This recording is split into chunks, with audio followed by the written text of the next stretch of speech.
name is Scott Nelson, founder of Thrive Medicare Strategies. I was recently reading a survey done of people over 65, and they were asked to rank unpleasant experiences that they dreaded. Number one on the list, colonoscopy. A very close second was shopping for Medicare. Now let's boil down to the reasons why this happens. First of all, it's extremely difficult to research. I challenge you to go on any search engine, plug in your zip code and ask for a Medicare quote. You're gonna go down this rabbit hole where they're gonna start asking you questions where you're not sure if it's necessary to tell them or not. But in order to get that quote, you're gonna have to give them your cell phone number and your email address. And if you dare press enter, you're gonna be overrun with phone calls, emails, and text messages for not just the next 30 minutes, but days, weeks, and even years going forward. The people that are gonna contact you are gonna be salespeople who are gonna try and fit a square peg into a circle hole. No matter what your situation is, you're skeptical whether or not what they're offering you is really in your best interest. Second reason why this could be a very unpleasant experience is their terminology is not something that comes innate to you. So all these Medicare terms can be confusing, and you might end up just throwing your arms up saying, I don't know what to do, I don't know who to trust, I don't know where to go. And you might end up just asking your neighbor or relative what plan they have and choosing it, and then being upset because it's not the right plan for you. What I'm gonna do for you is I'm gonna help you understand the different parts of Medicare, understand their terminology, help you determine how to choose a plan, what's right for you, your personal situation, and maybe at the end give you some tools to allow you to research this stuff without felt like you're being sold to. So why Thrive Medicare Strategies? So my background is as a financial planner. And when I first started the business as a financial planner, there was no such thing as Medicare prescription drug plan. So a couple years into my business, they made a rule that every single person on Medicare has to sign up for a prescription drug plan. And if you didn't, you received a penalty. So this was a hot topic that year. So my phone rang from one client asking me, which of these plans should I pick? And I didn't know what to tell them. And I was honest and I said, that's not my expertise. Second day, another client called me and I said, hey, let me see if I can find this out for you. And I walked around the office and talked to 30 other financial planners, and not one of them knew which direction to go. So the next day, a third person called me and that said, you know what, why don't I just try to figure this out? How tough could it be? So what I had to do is I had to find out that there were 14 companies in my state who offered Medicare prescription drug plans, and each of the companies offered multiple plans. So I had to call up and spend 15 minutes on the phone with each company explaining to them, I do not want a salesperson to come to my house. I just want you to mail me a kit so I can take a look at the plan. All 14 of them sent me in. So you should have seen my office back then. I had stacks and stacks of paperwork, and it took me 2 weeks to go through them all. I found out two things. Number one, it's a whole lot more complicated than I ever get credit for. Number two, there wasn't one right plan for everybody. Of my 6 clients of Medicare age, all 6 of them ended up with different plans. So that year, my clients went back to their daily lives, playing golf, cards, going on their boats, seeing family members, and invariably the topic of Medicare came up. I received more referrals on a $15 prescription drug plan than I did on the stock market having a gangbusters year. So I gladly welcomed these referrals to my office and helped them choose the right plan for themselves. So the first year I did 6, the second year I did another 25 of them. Once that season was over, I received a phone call from an insurance company saying, hey Scott, we never recruited you, we never trained you. Your client satisfaction scores are through the roof. Who are you? So I went to coffee with them and they actually asked me to become their lead presenter for their Medicare 101 in my local area. So I started doing Medicare 101 education events for people. And fast forward 10 years, I've done the same presentation over 100 times. And come 2015, other people in my office who weren't making this part of their business were starting to realize how big of an issue this was becoming. 10,000 people every single day are turning 65.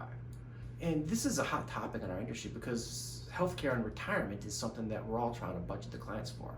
Now, financial advisors, our training is how to budget for this expense. And I saw a slide in a presentation some years ago that I was baffled by. The average couple would pay $285,000 in medical healthcare expenses in retirement.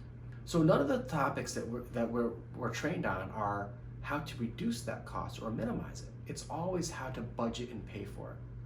So that's why I founded Thrive Medicare Strategies, to help my colleagues help their clients. At the end of this presentation, we're going to have you be able to make a informed, educated, confident decision on what plan is right for you.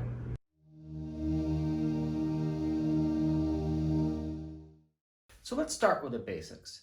Medicare is split into 4 parts: Medicare A, B, C, and D.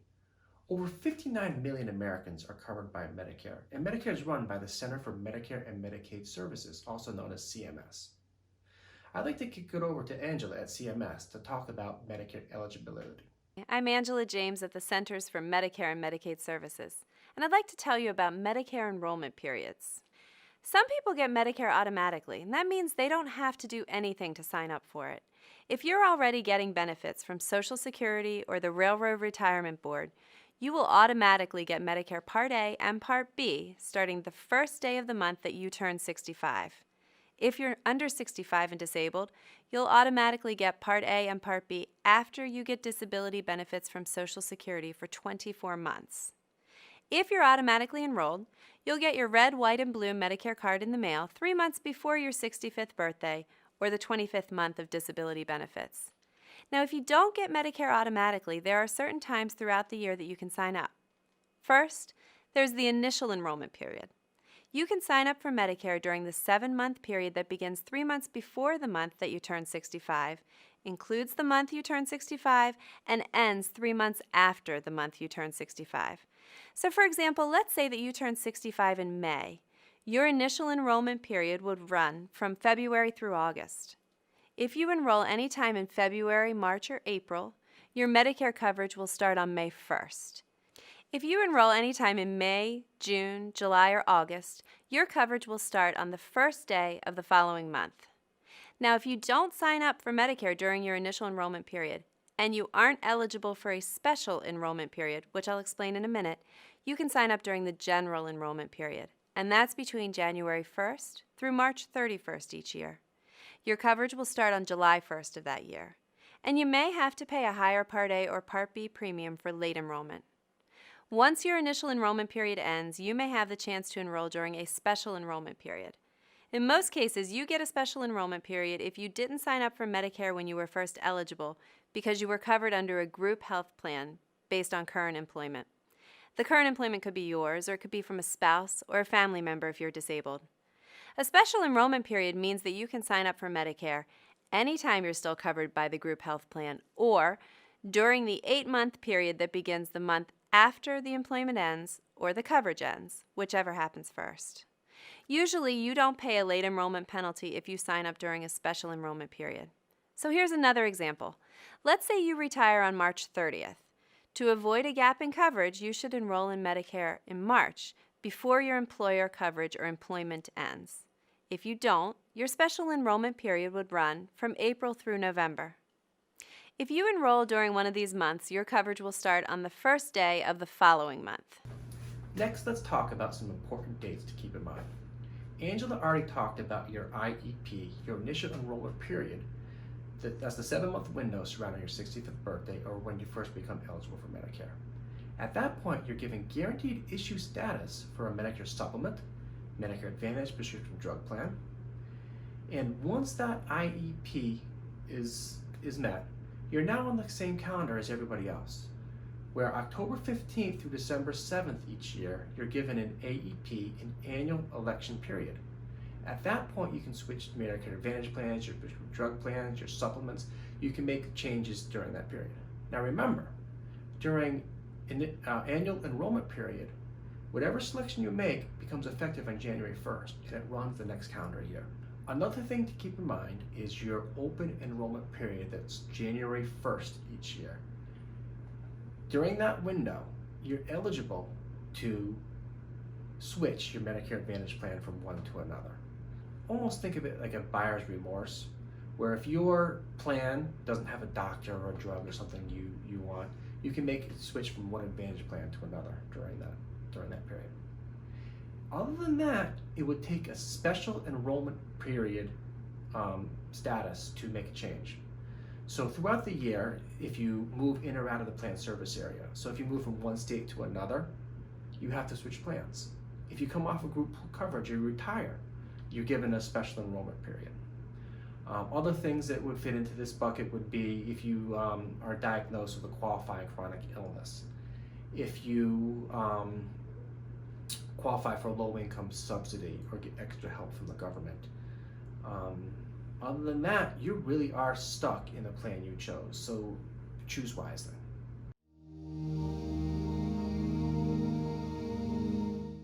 Let's talk about how to choose the right plan for you. We've established how you qualify for your A and your B. Let's talk about what they cover. So Medicare Part A covers your inpatient hospital. There's a deductible of $1,408 on Medicare Part A. Medicare Part B is your outpatient or your doctor office visits. The deductible on that is $198. In addition to the deductible, you have to pay 20% of the Medicare costs. So when Medicare pays $80, you pay $20. You notice what this doesn't include is your prescription drugs, and it also doesn't have an out-of-pocket maximum. So your expenses are not capped, okay? So there are some major gaps here. So to keep things constant, let's assume that you're right in the middle as far as income goes. So if your income is not substantially low or substantially high, you would be paying $144.60 per month for your Medicare Part B plan. So let's see what you add to those A and the B and compare them. Really, the only choice you need to make is deciding what you need to protect. And I tell people, insurance, you're supposed to protect what you can't afford to lose. And you have to decide how much of the risk you're willing to take and how much you want to transfer to an insurance company. And if you understand those two things, everything else will fall into place. So let's take a look at the only major choice I'm going to make you make. And if you tell me which philosophy you prefer, it makes my job simple. Original Medicare, if you add a supplement to it, the benefit to doing this way is if the doctor takes Medicare, your supplement is in network. You don't have to worry about looking up doctors and hospitals. So you can go to any doctor in the country that takes Medicare and have your supplement cover you. The plan I'm going to use for this comparison right now is Medicare Plan G, and I'll get into that later on in the presentation. So Medicare Supplement Plan G covers everything Medicare does. It does not cover the Part B deductible of $198. Above and beyond that, all your other Medicare expenses are covered at 100%. If you have Medicare Supplement Plan G, and the national average for the Plan G, so the positive is no networks and very low out-of-pocket expenses if you have a bad medical year. The negative is you have to pay an associated premium for this. The national average Plan G is $180 per month per person. Now, in addition to that, you also have to add a prescription drug plan. And we're going to get into a whole section on prescription drugs, how they work. But for this purpose, understand that the national average for that is $35. And they range anywhere from $15 up to $100, depending on the drugs you take. On this side of the page, you have to budget $215 per month in addition to what you paid for Medicare Part B. So let's talk about the other side. Medicare Part C plans are underwritten by an insurance company, and they typically fall into one of two categories, an HMO or a PPO. And there are a whole section on Medicare Advantage, but we'll get into those as well. They bundle all your A and your B services at minimal A and B cover, and also most of them include your prescription drug plan, and a lot of them include extra benefits that aren't typically covered under Medicare. So the positives of these are low premiums, typically, much lower than the supplement side. And also the extra benefits such as dental, hearing, vision, over-the-counter supplies, and the list goes on. The negative, though, is networks. An HMO, you're required to go to network doctor. A PPO, your preferred provider organization. So you pay lower costs if you go to network provider and higher if you go to network. The other negative is co-pays. You pay as you go. So let's take a look and compare the two sides. On the supplement side, you start the year at $215 per month times 12 months is roughly $2,500 in premiums. On the Advantage side, you start the year at $0. If you start adding up your co-pays, your 10s, your 15s, your 20s, your 50s, your 200s, you have to take a look at your typical year. How many times do you see the doctor? What are my typical co-pays going to be? And also take a look at your worst year. What about your hospitalizations or your rehabs or your skilled nursing? Will your zero approach the 2,500? Go past it. And if it does go past it, how much past it? You do have the peace of mind that on the Advantage side, you do have an out-of-pocket maximum. So if you go well past the 2,500, your expenses are capped. So just to summarize the two differences: supplements, no networks, high premiums, low out-of-pocket costs for if you have a catastrophic year. Advantage side, you have to deal with networks, but you do have some extra benefits. So say if you need a hearing aid, it might be covered for a copay. Positive is you start the year at zero, you take control of your medical costs, so you pay as you go. And if you have a relatively healthy year, you might pay very little in your copays and save yourself a couple $1,000s while adding some extra benefits. So if you understand this concept, you have the education to understand which plan you prefer, which philosophy you prefer, and it makes our job easy. You tell us, I like the Advantage side.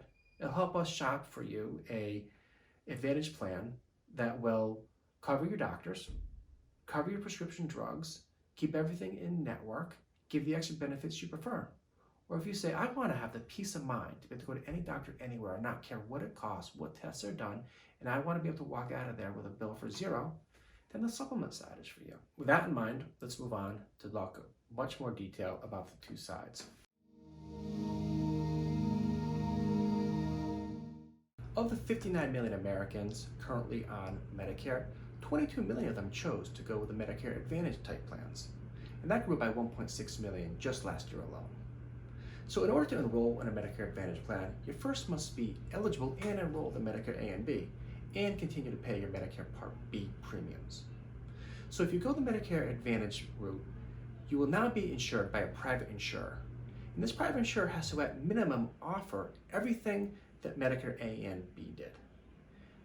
But they can also offer some very nice extra benefits as well. So there's 4 types of Medicare Advantage plans. First one is an HMO. That stands for Health Maintenance Organization. So on an HMO, you're given a book of network contracted doctors. You have to go to a doctor or hospital that's in that network. If you go outside of that network, you'll be responsible for the bill. A more flexible type of plan is a PPO, which means Preferred Provider Organization. You can still go to a network doctor and get some great reductions in prices, but if you go outside of that network, you still have coverage. You just have to pay a higher co-insurance percentage or a higher copay. Another type of plan, a little bit less common, is a private fee-for-service plan. These plans, you still do have to go to a doctor that accepts the terms and conditions of the plan. And the 4th type of plan is a special needs plan, which includes a chronic illness type plan for people with diabetes, heart conditions. These plans are tailored to your ailment. So the insurance company, through its experience, knows what types of things they can do to keep that type of population healthy, and they built plans specifically for them. Another type of special needs plan would be a dual eligible plan for people on Medicare and Medicaid. And the last type of special needs plan are for people who live in an institution such as a nursing home or skilled nursing facility. So let's get into the extra benefits. First extra benefit is a prescription drug plan embedded into it. Now this is optional. There are some Medicare Advantage plans without that for people with credible coverage such as veterans or from another source. More extra benefits include dental, vision, hearing aids, over-the-counter supplies, 24-hour nurse hotlines, teledoc visits, a lot of extra benefits such as gym memberships, meals, following surgeries, and even some include transportation to and from doctor's office visits. So when you're shopping for these plans, one of the most obvious key factors to shop for them is the list of your doctors. Especially with an HMO, you want to make sure all the doctors are important to you take the plan. Now, if you notice a couple of doctors aren't contracted with it, a PPO plan might make sense, but you do have to be aware that you will have to pay a little bit extra to go see those doctors. Another factor is your list of your prescription drugs. And all these plans also have different values on the extra benefits. So if you know you need a hearing aid, you might want to shop for a plan with a great hearing benefit. Or if you say, I need some dental work done, focus on the dental type plans. I invite you to visit our website, provide us a list of your doctors, and we can help shop you for the different plans. And also, let us know what's important to you. We can help do that legwork for you and boil this down and make your work easy.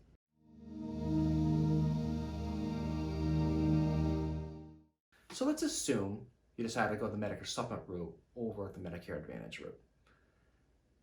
These plans are also called Medigap, and they were intended to cover the gaps in original Medicare. So your Part A deductible, your Part B deductible, your 20% coinsurance, that's what typically was covered under Medicare Supplement plans. Now, we've talked about Medicare A, B, C, and D. So what do you think they named the supplement plans? Letters, of course, right? I mean, why not try and confuse you more with different letters? I mean, they could have named them numbers, colors. I would have preferred if they named them birds. I mean, I would have loved to go home and tell my 5-year-old that I set 5 people up with a peregrine falcon plan today. But not to digress too much off topic. 2020 saw some pretty substantial changes in Medicare supplements. The most popular plan historically has been Plan F. They're phasing out Plan C and Plan F for newly eligible Medicare people. So if you love your Plan F, you don't have to get rid of it. Just understand that as your neighbor or relative is turning 65, they might not be able to get the same F plan as you. A very similar plan is a Plan G, which covers all the same things as F, but it does not include that $198 Part B deductible.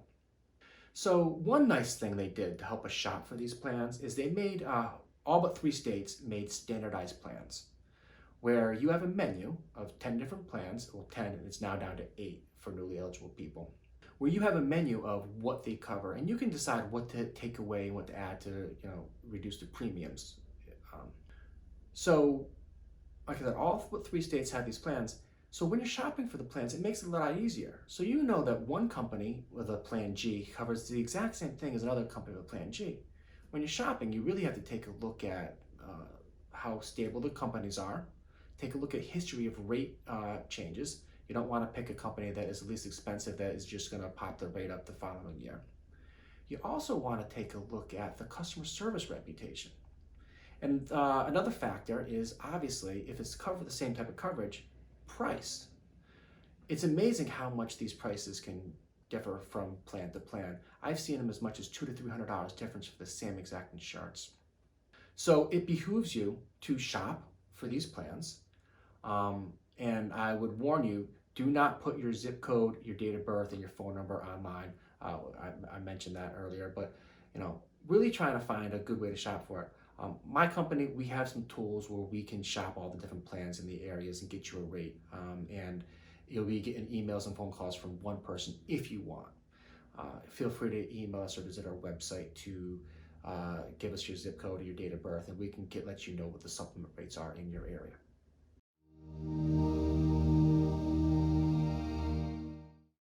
How does Medicare Part D work? Let's take a look. So these plans are offered through private insurers, whether it's in the form of a standalone prescription drug Part D plan or embedded into a Medicare Advantage plan. Now, even though they're offered by individual insurers, they do have to follow the same structure. Now, one of the things when we talk about the structure is a lot of people look for plans that do not have a donut hole. Let me talk about the donut hole a little bit. This is the coverage gap, and really only 1 in 9 people fit that. Fall into the coverage gap each year. And it used to be, when these plans first started coming out, a much, much larger problem. There was actually a real hole in the plans where if you reached a certain level, you had no coverage and you had to pay for the whole prescription drugs by yourself. Each year, that coverage gap got more and more narrow, and your cost share during that gap has decreased. And we'll get into what the cost of that is in the next slide. So, like I said, each of these plans have a similar structure, where there's 4 stages to it. First stage is your deductible period. Now, not all plans have deductibles. Some plans have deductibles on certain tier drugs, but all of them are going to have a deductible period, and whether the deductible is waived or not, that's specific to the plan. Once you reach your deductible, where you paid the whole cost of the drugs, you're now in your initial coverage stage. This is where you look up your formularies and the tiers, and you find out what your co-pays are for this next stage. Now, while you're in this stage, you're paying your co-pays. The whole time, your insurance company and Medicare is adding up not what you paid, but what the total cost of the drugs were. So you're in the stage until your total cost of the drugs reach $4,040. So you add what you paid plus what the insurance company paid to figure out how long you're in the stage. Once you're out of the stage, you are now in that donut hole. Where, like I said, in the past, you had to pay the whole amount. It's been reduced over the past several years down to 25% is your share of the name brand and the generic drugs. And the other 75% is actually paid by the drug manufacturer. An important distinction is you get into the donut hole by what the total cost of drugs were. You get out of the donut hole by what your out-of-pocket costs were. Fortunately, they add what the drug manufacturer paid to the out-of-pocket costs. So in order to get in, it's $4,400 of your total drug costs. To get out, it's $6,350 of the out-of-pocket costs. And once you're out of this stage, you are now entered the catastrophic phase, where you pay little to nothing for your prescription drugs. It's capped at 5% of the cost of the drug. Now that we understand the general structure of a prescription drug plan, let's take a look at how to analyze each insurance company's offerings. First thing you need to do is make sure that the pharmacy that you want to go to is in the pharmacy network. Additionally, a lot of plans now are starting to offer preferred pharmacies where you can get extra discounts if you go to certain pharmacies. And you also will most likely have a mail-in order option where you get the preferred pharmacy reductions if you go that route. Next thing you want to take a look at is each company has a formulary for its specific plans. So a formulary is the list of the drugs, and just because something is tier 1 on one plan doesn't mean it's tier 1 on all the plans. It might be tier 2 on another company or not even covered on a third company. So each plan you have to take a look at that. And then each company's individual plans might have different formularies or different tiers. So you have to make sure you're careful about which plan you're analyzing. And now that you've taken a look at the formulary, once you find your drug, you might notice some different numbers or symbols next to the drug name. First thing is you'll see the T1, 2, 3, 4, 5. That'll tell you which tier the drug is on. And then you take a look back at the summary of benefits and you say, if it's a tier 2 drug, it's going to be this much cost. In addition to that, you might see the letters ST. ST stands for step therapy, and that simply means there may be a lower cost option that could save you and the insurance company some money on that prescription drug. Sometimes you might say, hey, I tried that drug a few years back and it didn't work for me, or it had a bad reaction with my other medications. So that's why a step therapy is. They're making a suggestion that you try the other drug. And if there's a specific reason why you need to continue to take that specific drug, that's something you would deal with your doctor, and you could ask for an exception. QL is quantity limits. There might be some drugs that may be too dangerous, perhaps, to give a large quantity at one time. So, they might limit you to a 14 or 30-day supply on certain prescriptions. The next set of letters you might notice are PA. That means you need prior authorization to continue to take that drug. There may be new prescriptions out there that have been proven to be more effective or specifically to treat your ailment.